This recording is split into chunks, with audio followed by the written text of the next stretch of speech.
नमस्ते, प्रणाम, हर हर महादेव। आप सभी का स्वागत है हमारे यूट्यूब चैनल में।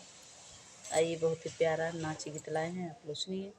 अच्छा लगे तो प्यारा प्यारा कमेंट, लाइक, सब्सक्राइब जरूर आप लोग करें। फुल आवाज करके सुनिएगा। आइए सुनाते हैं।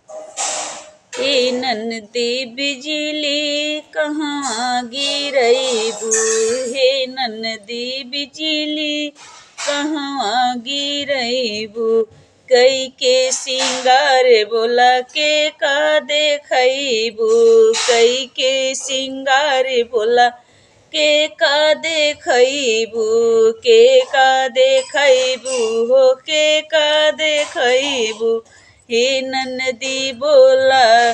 बिजली कहवा गिरैबू, हे ननदी बिजली तू कहवा गिरैबू, बाग में गिरैबू बगैचा में गिरैबू, बाग में गिरैबू बगैचा में गिरैबू, नैहर में बोला के का फसैबू, नैहर में बोला के का बसैबू, गाँव भर के लइकन के जियरा जरैबू, गाँव भर के लइकन के जियरा जरैबू, ही ननदी बोला बिजली कहाँ गिरैबू, ही ननदी बिजली कहाँ गिरैबू, देख के घायल बा टोला मोहल्ला, देख के घायल बा टोला मोहल्ला, टोला मोहल्ला हो टोला मोहल्ला, पहिर के चलेलू झुमका दुतल्ला, पहिरी के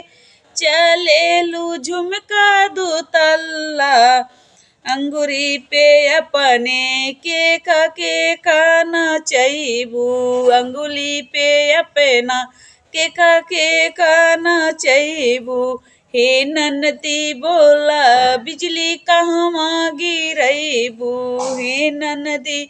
बिजली कहवा गिरैबू, नाक में नथुनिया कमर करे धनिया, नाक में नथुनिया